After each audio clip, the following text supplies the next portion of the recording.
Taib. Kata beliau rahimahullahu taala, ya, karena mereka tidak punya pikiran macam-macam kepada orang yang menyampaikan kepadanya, maka mereka pun langsung mengarahkan bahwa semua hadis yang sampai ke telinga mereka itu jujur, benar-benar hadis nabawi, dan mereka tidak mampu membedakan mana yang salah, mana yang benar. Nah, orang yang seperti ini lebih mending keadaannya dibandingkan yang terdahulu, lebih kurang dosanya dibandingkan yang terdahulu, yakni mereka yang meletakkan. Jadi ada dua jenis orang zuhud, ya, atau dua orang yang menisbatkan dirinya kepada zuhud dan tasawuf. Satunya mereka yang meletakkan hadis palsu, dan yang lain mereka bukan meletakkan hadis palsu, tapi mereka menganggap semua hadis itu, ya, yakni dari Nabi SAW. Mereka menerima setiap hadis bahkan walaupun itu palsu, dan mereka tidak tahu itu palsu. Maka kata beliau yang kedua ini, yang sekedar mempercayai semua hadis dan dia tidak tahu itu hadis palsu, itu masih mending dan masih lebih kurang dosanya dibandingkan yang pertama, yakni mereka yang membuat hadis palsu tersebut. Walakinil wadda'una minhum ashaddu khatara. Ini yang membuat hadis palsu di antara mereka ini lebih parah. Li khafa'i halihim ala katsirin minan nas. Karena kebanyakan orang tidak mengetahuinya. 6. Walaula rijalun sadaqu fil ikhlasi lillahi wa nasabu anfusahum liddifa'i an dinihim wa tafarraghu lidzabbi an sunnati Rasulillah sallallahu alaihi wasallam wa afnau a'marahum fit tamyiz bainal hadits tsabiti wa bainal hadits al-makdzubi wa hum a'immatus sunnati wa alamul huda laula haula'i la ikhtalafa al-amru 'ala al-ulama'i wad-dahma wa la saqata as-siqatu bil ahadits. Nah, seandainya seandainya tidak ada orang-orang yang jujur, shadaqu yang betul-betul jujur ikhlas kepada Allah Ta'ala, yang mereka memasang diri mereka, ya, badan mereka untuk membela agamanya, yang sengaja, ya, memfokuskan diri mereka, meluangkan semua waktu mereka, ya, untuk membela sunnah Rasulullah sallallahu alaihi wasallam. Mereka menghabiskan umur mereka untuk mentamiz, membedakan antara hadis sabit dan hadis makdzub. Mereka inilah a'immatus sunnah wa alamul huda. Seandainya bukan karena keberadaan mereka, niscaya, ya, perkara ini, yakni hadis nabawi, akan ikhtalata, akan bercampur di dalamnya, ya, alal ulama'i wad dahma. Nah, baik ulama dan ad-dahma, orang-orang yang buta, yang tidak tahu, ya, dan yang siqah terhadap hadis juga akan gugur. Maksudnya apa? Tidak akan diterima hadis-hadis walaupun dia siqah, karena sudah tercampur. Warasamu qawaida lin naqdi wa wada'u ilmal jarh wa ta'dil fakana min amalihim ilmu mustalahil hadis wa huwa adaq turuqi allati dhaharat fil ilmi litahqiq at-tarikhi wa ma'rifati an-naql as-sahih min al-batil. Maka mereka pun membuat qawaid, ya, merumuskan qawaid dalam kritik, ya, dalam kritik hadis. Mereka meletakkan ilmu jarh wa ta'dil.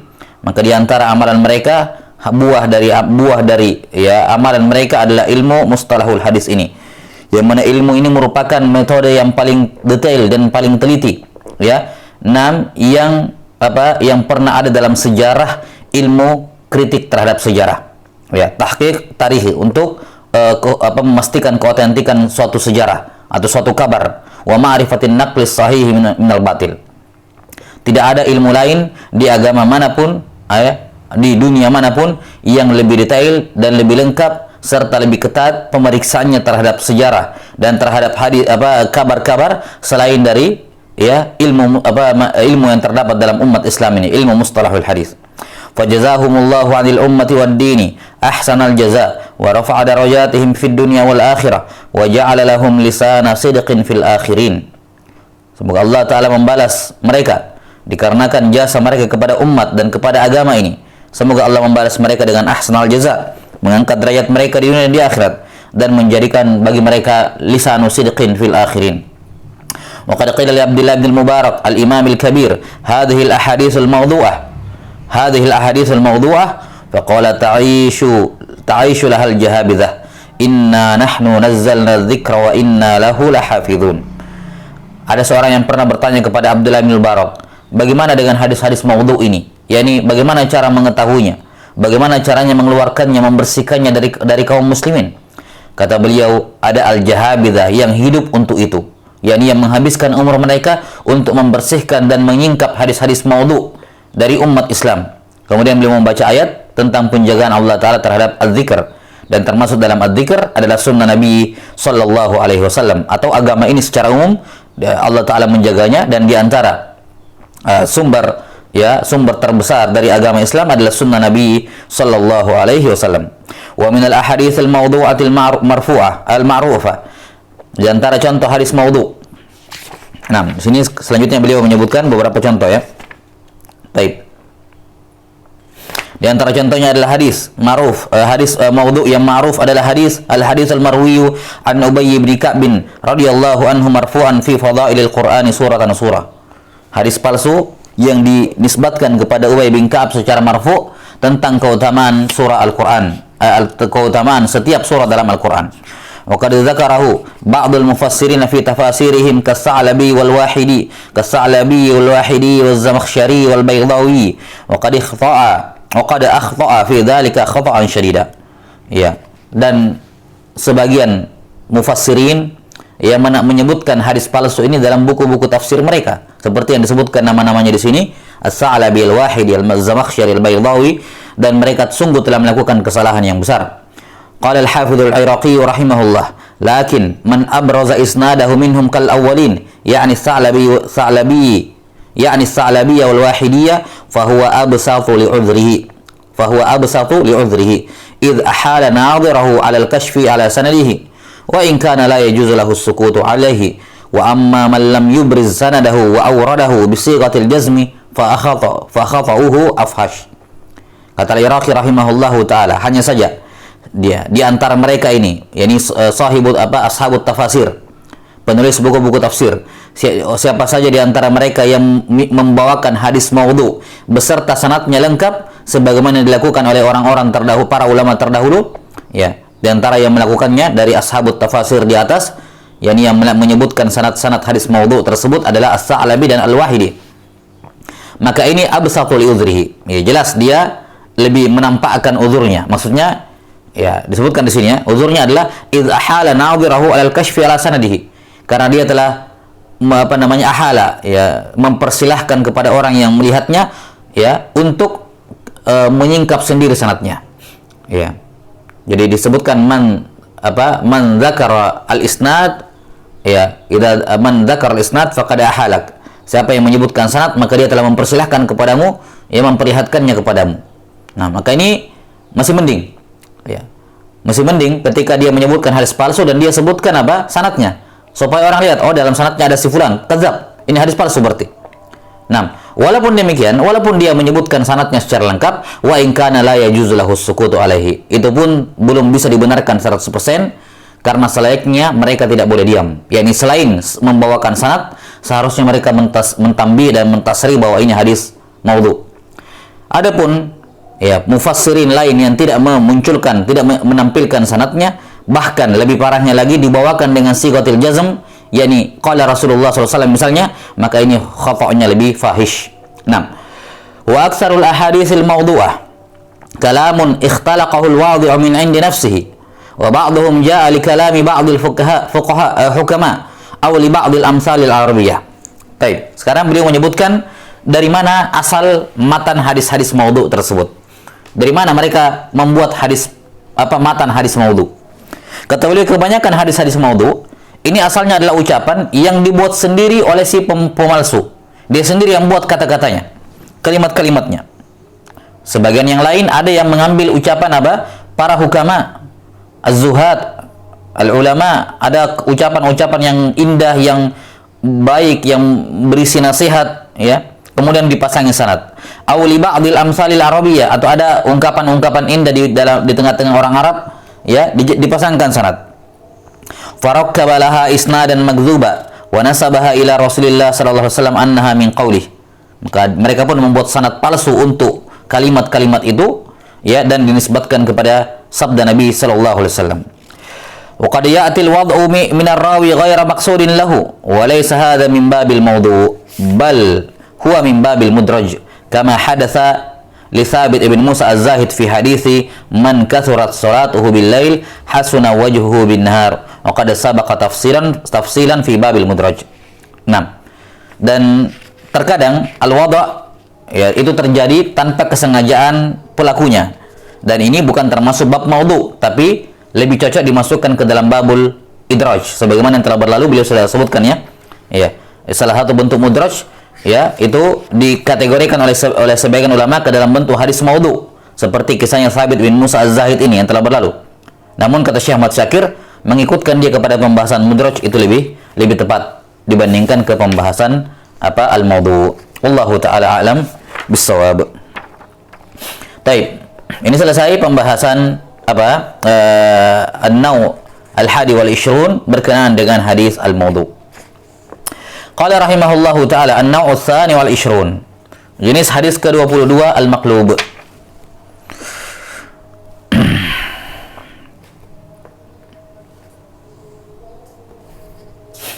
Al-maqlub, kata para ulama, al-maqlub adalah al-hadis alladhi ubdila fi sanadihi au fi matnihi lafzun bi akhar. Ini hakikat dari al-maqlub. Maqlub adalah suatu hadis yang diganti dalam sanadnya. Ya, ubdilah, diganti dalam sanadnya atau pada matanya, diganti dengan lafzun akhar, diganti dengan lafaz yang lain.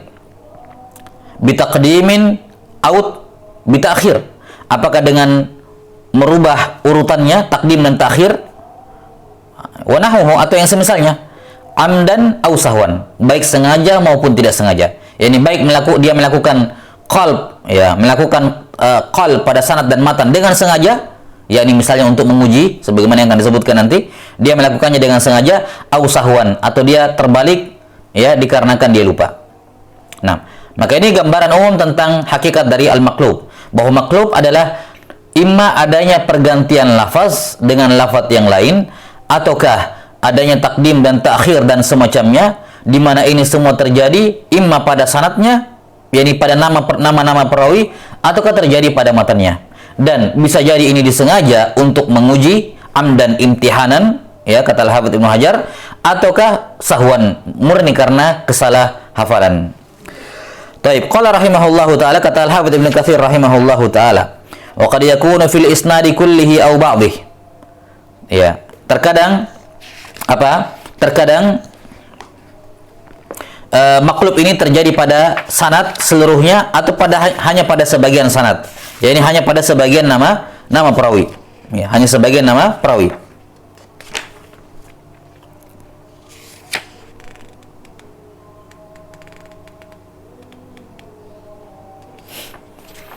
Taib.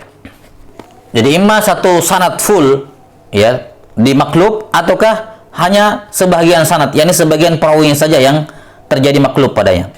Fal awal, contoh yang pertama, yakni yang maqlub fil isnadi kulli, semua sanad. Kama rakkaba maharatu muhadditsi Baghdad lil Bukhari hina qadima alaihim isnad hadha al hadits ala matni haditsin akhar wa rakkabu matna hadha al hadits ila isnadin akhar wa qalabu misalahu ma huwa min hadits Salim an-Nafi ma huwa min hadits Nafi an Salim wa huwa min al-qabil ats-tsani.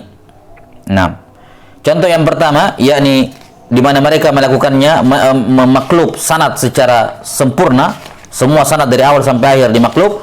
Contohnya adalah seperti yang dilakukan oleh al-maharah, ya para pakar, ya muhadditsin Baghdad kepada Imam Al-Bukhari ketika Al-Bukhari pertama kali datang kepada mereka, di mana mereka ini rakkaba isnad hadzal hadis ala matni haditsin akhar. Dia menempatkan isnad full dari awal sampai akhir, ya. Sanad yang ini dipindahkan ke matan hadis yang lain, sementara sanadnya matan yang itu dipindahkan ke hadis yang lain. Wa rakkabu matna hadzal hadis ala isnadin akhar. Ya, jadi yang ditukar adalah sanad secara utuh beserta dengan matannya. Ya, mereka sebagaimana ma'ruf kisahnya ada 10 orang masing-masing mengambil 10 hadis, jadi totalnya 100. 10 ini kemudian diacak.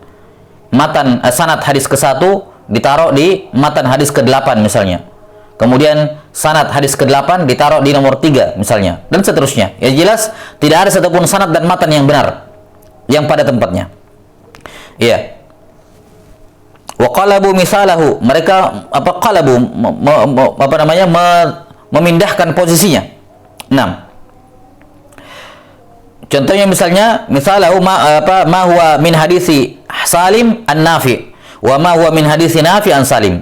Ya, misalnya hadis-hadis yang ma'ruf itu dari Salim dijadikan dari Nafi. Ini dua orang yang masyhur tentunya meriwayatkan dari Ibnu Umar. Salim putranya Ibnu Umar dan Nafi maulanya. Ya, wa huwa min hadits Nafi an Salim. Dan yang masyhur dari Nafi dipindahkan ke Salim, diganti dengan Salim. Nah, wa huwa min al-qabilis tsani. Dan yang ini yakni merubah Salim menjadi Nafi, Nafi menjadi Salim. Ini termasuk maklub jenis yang kedua, yakni ba'dhihi, hanya pada sebagian sanad saja yang dirubah pada perawinya. Wa sana'u dzalika fi nahwi 100 haditsin aw azyad. Mereka melakukan hal ini pada sekitar 100 hadis. Falamma qara'uha alaihi radda kullu haditsin ila isnadihi wa kullu isnadin ila matnih. Setelah mereka membacakan 100 hadis tersebut, Al-Bukhari mengembalikan semua hadis yakni matan kepada sanadnya dan semua sanad ke matannya. Walam yaruj alaihi mawdhi'un wahidun mimma qalabuhu wa rakkabuhu. Dan tidak ada satupun yang luput ya dari Al-Bukhari. Tidak ada satupun kesalahan ya yang beliau lakukan ketika mengembalikan setiap matan dan sanad pada tempatnya. Fa'adhuma indahum jiddan. Maka mereka pun menganggap hebat Al-Bukhari wa arafu manzilatahu min hadzal sya'n. Mereka pun mengakui kedudukan beliau. Farahimahullahu adkhalahul jinan. Taib.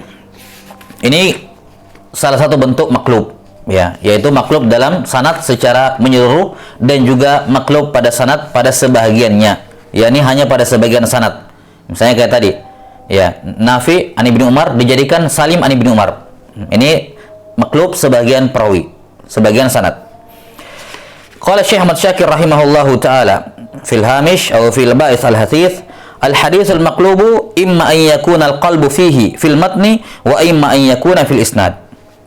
Hadis maklub ini imma qalbnya terjadi pada matan wa imma terjadinya di sanad. Fa misalul maqlubi fil matni, contoh maklub pada matan, ma rawahu Ahmad wa Ibnu Khuzaimah wa Ibnu Hibban fi sahihaihima min hadits Unaisah marfu'an radhiyallahu an, wa idza adzana Ibnu Ummi Maktum fakulu washrabu wa idza adzana Bilalun fala ta'kulu wa la tashrabu. Ini kebalik ya. Wal masyhur min hadits Ibnu Umar wa Aisyah inna Bilalan yu'adzinu bilail fakulu washrabu hatta yu'adzina Ibnu Ummi Maktum. Yang masyhur dari hadits Ibnu Umar dan Aisyah, Bilal azan pertama, Ibnu Ummi Maktum azan yang kedua. Tapi di hadisnya Unaisah di sini sebaliknya. Ibnu Ummi Maktum azan pertama, kemudian Bilal di azan yang kedua. Maka ini maklub matannya. Maklub matannya. Contoh lain, wa ma rawahu Muslimun minas fis sab'atil ladzina yadhilluhumullahu yaumal qiyamah. Contoh lain adalah hadis tentang 7 orang yang Allah naungi pada hari kiamat dalam riwayat Muslim. Wa rajulun tasaddaqa bi sadaqatin akhfaha hatta la ta'lama yaminuhu ma tunfiqu shimaluhu. Yes. Seorang menyembunyikan sedekahnya sampai-sampai tangan kanannya tidak tahu apa yang disedekahkan oleh tangan kirinya. Fa hadza mimman qalaba ala ahadi ruwah wa innama huwa kama fi sahihain hatta la ta'lama shimaluhu ma tunfiqu yaminuhu. Ya, dalam riwayat Bukhari Muslim, dan ini yang tentunya yang tepat adalah sampai tangan kirinya tidak tahu apa yang diinfakkan oleh tangan kanannya. Kebalik. Nah, ma rawahu Tabarani, contoh yang ketiga. Wa ma rawahu Tabarani min hadits Abi Hurairah radhiyallahu anhu marfu'an, "Idza amartukum bi syai'in fa'tuhu wa idza nahaitukum an syai'in fajtanibuhu mastata'tum." Ini. Lafaz yang ma'ruf adalah istita'ah dikaitkan dengan amar, perintah. Wa ma amartukum bi syai'ihi fa'tu minhu mastata'tum. Itu yang masyhur. Fa innal ma'rufa ma fis sahihain ma nahaitukum anhu fajtanibuhu wa ma amartukum bihi faf'alu minhu mastata'tum. Maka lafaz yang sahih istita'ah dikaitkan dengan amar. Sementara lafaz yang maklub dari hadis Abu Hurairah tadi dalam riwayat Tabrani, istita'ah dijadikan pada an-nahi. Ya, dan ini keliru. Karena an-nahi menjauhi larangan itu wajib. Ya, secara wajib ya, dan tidak terkait dengan istita'ah. Berbeda dengan perintah.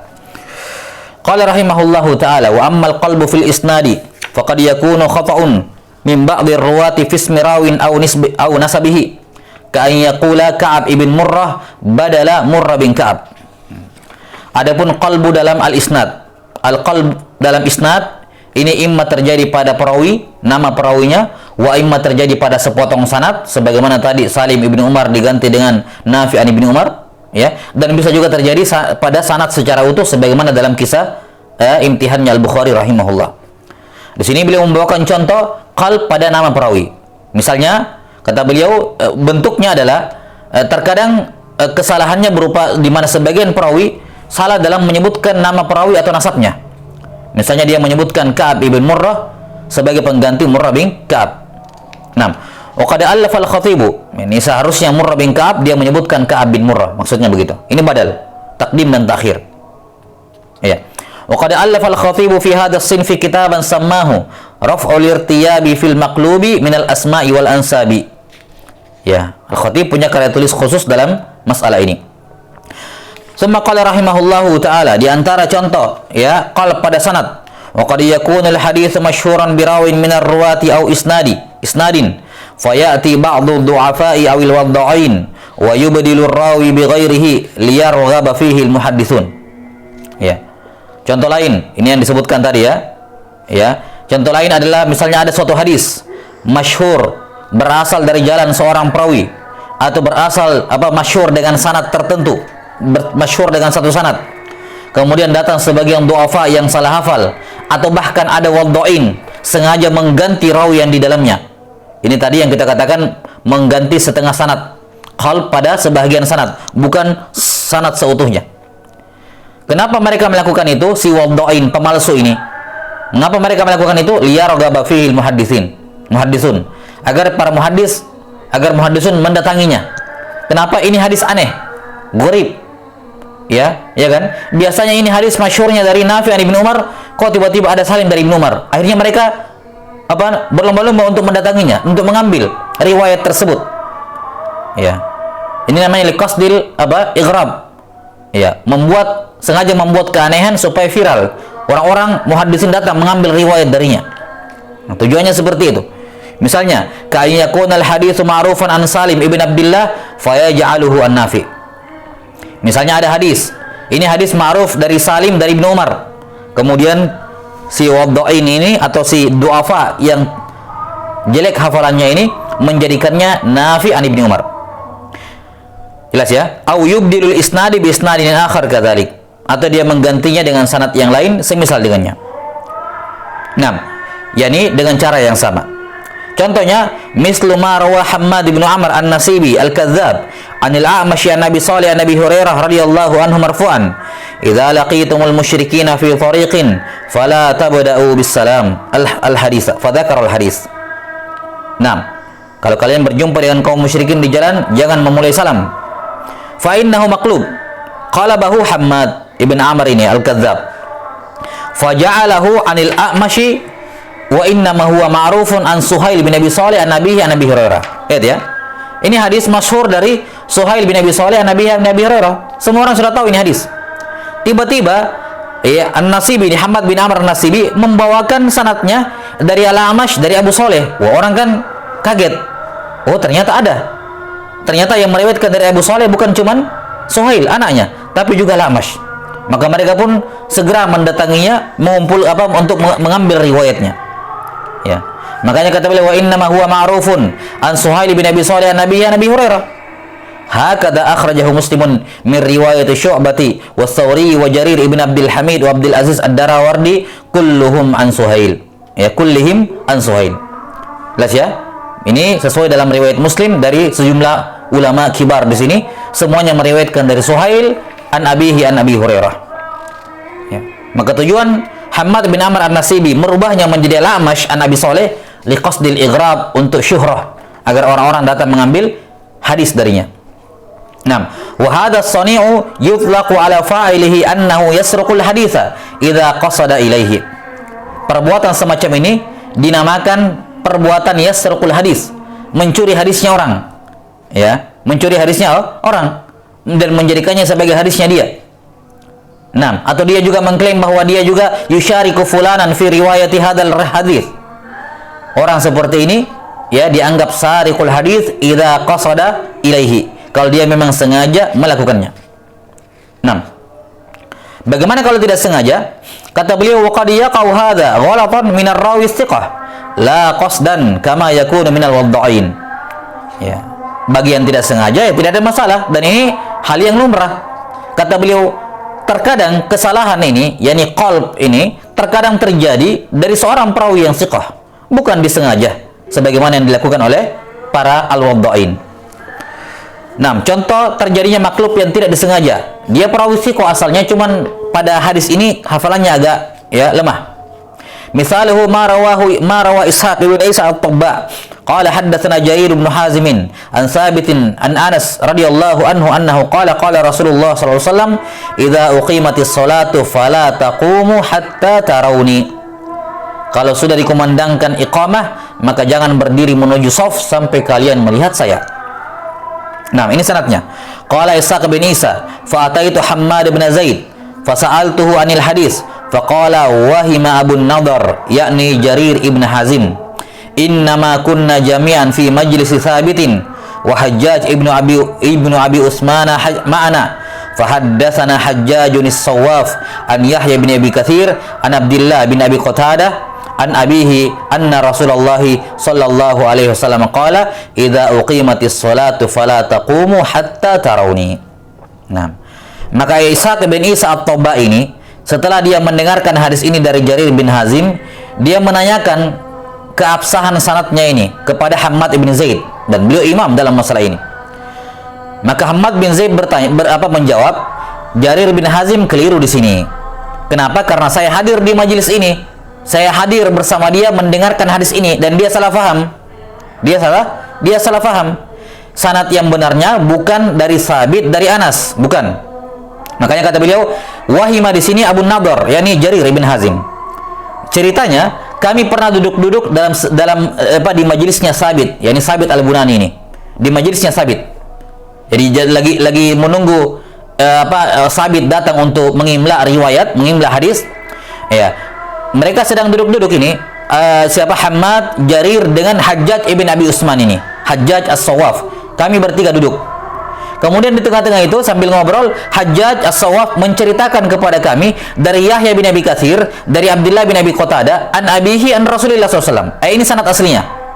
Jadi sanad aslinya seharusnya Jarir bin Hazim dari Yahya bin Abi Katsir, ya. Seharusnya Jarir bin Hazim dari Yahya bin Abi Katsir, dari Abdullah bin Abi Qatadah, an abihi Abu Qatadah Al-Ansari. Cuman Jarir bin Hazim salah ingat. Karena mereka sedang berada di majelisnya Thabit, dia kira hadis yang didengar ini adalah dari Thabit dari Anas. Padahal ini dia dengar dari temannya, Hajjaj bin Sawaf. Beliau salah ingat. Ini matan hadis saya yakin saya dengar di majelis ini. Cuman siapa? Dari siapa? Nah, cuman berhubung ini adalah majelisnya Thabit, maka beliau arahkan ke situ. Dari Thabit dari Anas. Padahal bukan. Yang benarnya dari kawan dia sendiri, Hajjaj, dari Yahya bin Abi Katsir, dari Abdullah bin Abi Qatadah, an abihi an Rasulillah sallallahu alaihi wasallam. Itu sanad aslinya. Fa dhanna Abu Nadhr annahu fi ma haddatsana Thabitun an Anas. Maka Abu Nadhr mengira bahwa matan hadis ini termasuk hadis-hadis yang diimla oleh Thabit kepada kami. Padahal bukan. Itu adalah hadis yang disampaikan oleh Hajjaj as-Sawaf kepada kami ketika sedang ngobrol-ngobrol. Ya, di tengah-tengah majelis. Maksudnya lagi tidak ada majelisnya. Ya, menunggu kedatangan Thabit. Kata beliau rahimahullah, faqad inqalaba al-isnadu ala Jarir. Ya, sanad ini inqalaba ala Jarir. Wal haditsu ma'rufun min riwayat Yahya bin Abi Katsir. Karena hadis ini ma'rufnya dari Yahya bin Abi Katsir. Ya, rawahu Muslimun wan Nasa'i min tariqi Hajjaj ibn Abi Usman as-Sawwaf an Yahya. Ini sanadnya. Nah, wallahu taala alam bis-shawab.